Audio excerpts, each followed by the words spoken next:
Aí, pessoal. Nossa, acho que eu tô ficando viciado no Opinião Litoral. Os comentários do Roberto Mohamed, falando lá da vergonhosa PEC da impunidade. Eu sou contra o crescimento do Congresso Nacional. Sim, é lógico que eu sou. Né? Então vamos lá, pessoal. Canal Luz no fim do túnel. Vamos em frente aqui. Tentar manter os 15 minutos, hein?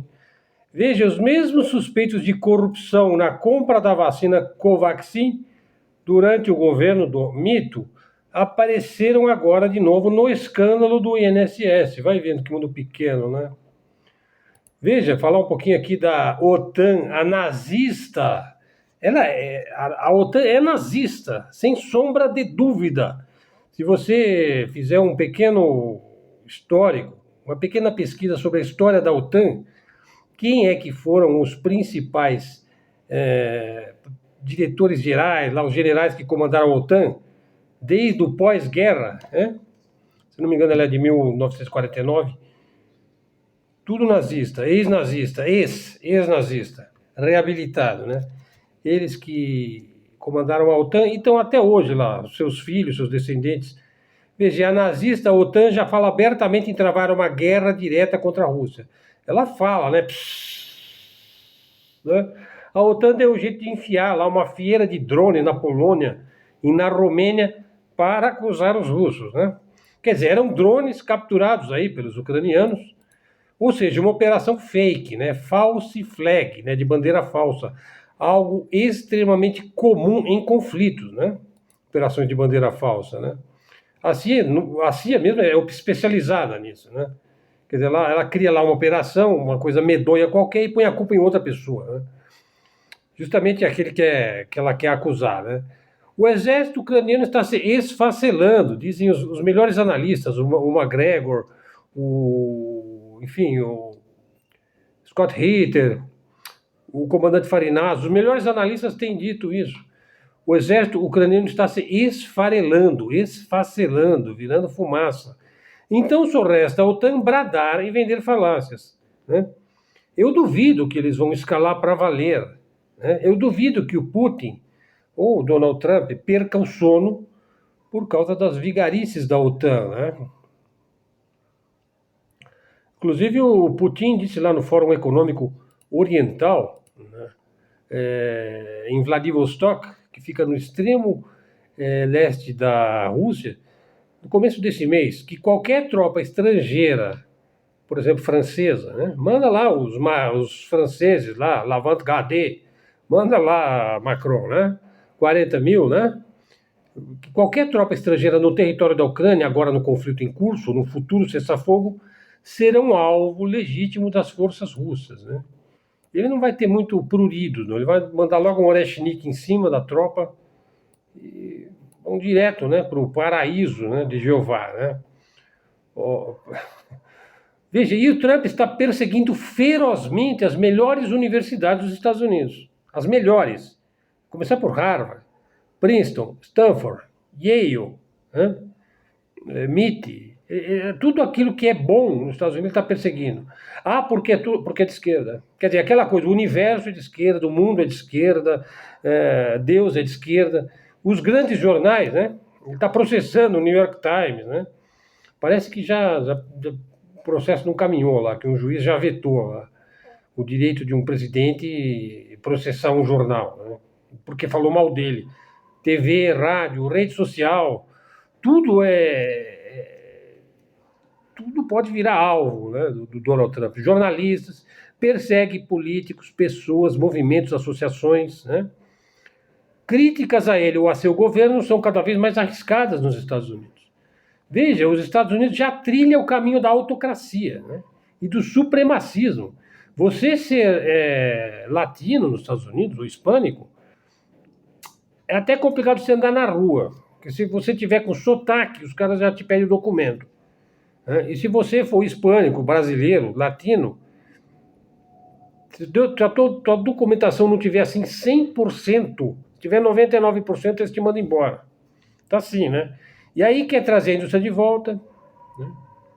E não tem mais aquela mão de obra altamente qualificada que eles tinham. Por quê? Porque como? Se você...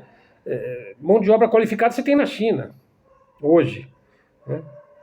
A Apple não vai voltar, a Nvidia não vai voltar, a Microsoft talvez volte para inglês ver, quer dizer, para o Trump ver, né? Aí eu falei, vai para o céu de Jeová, né? Aquela conversa de céu e inferno, né? Esse papo furado de inferno, da nação eterna. Conversa ridícula, né? Da nação eterna, né? Veja, além de cruel, é vingativo, né? Como tudo que vem, né? De religiões assim, da antiguidade, né? Veja, é ilógico a ideia de inferno, né? Porque causas temporais, né? Não geram efeitos eternos, né? Então, se o Trump fizer algumas ações ruins aí, pode ser que ele, né, ele vai ficar só um tempo lá no purgatório, né? Opa, peraí. Veja, falar aqui da nova normalidade, né? A nova normalidade. É um artigo aqui que eu achei interessante aqui do Daniel Marcos. Ele diz o seguinte: a parte menos má da nova normal, do novo normal, né?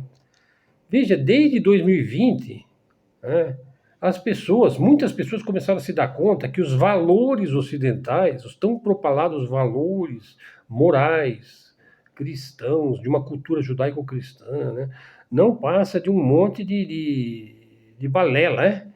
Veja, milhões de castrados morais e amputados cerebrais psicóticos a celebrarem mortes na internet. O que tem de cristão nisso?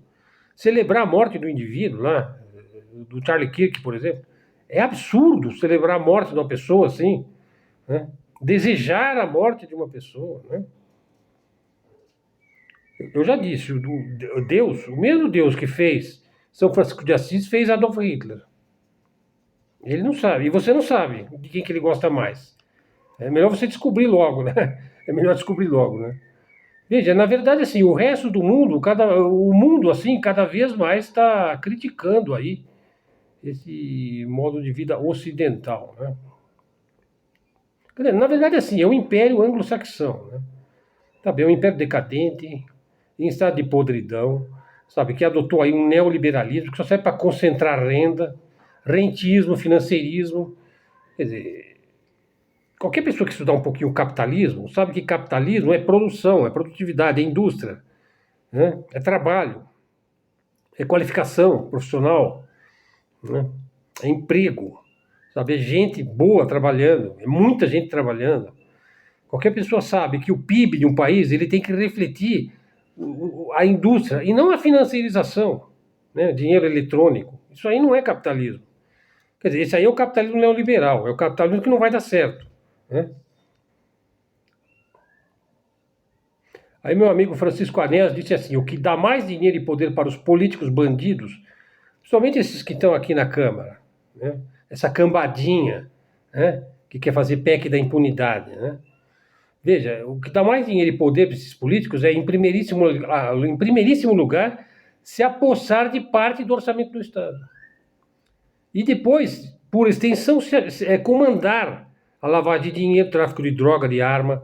Porque alguém tem dúvida que existe gente envolvida do Congresso Nacional nisso? Alguém tem dúvida de que não exista político envolvido nisso? Os políticos são os chefes ocultos do crime organizado, essa que é a real. Os bandidos profissionais são os gerentes, são seus empregados, né? E os delegados de polícia são seus cães, né? E eles os tratam como cães. Falar um pouquinho aqui veja, e o tiro em Kirk? O tiro em Kirk foi profissional. Veja, nenhum moleque mormon de 21 anos com um fuzil dá esse tiro. Claro, o moleque mormon, né, que está acusado aí, segundo se diz que confessou alguma coisa, bom, eu duvido disso daí, né?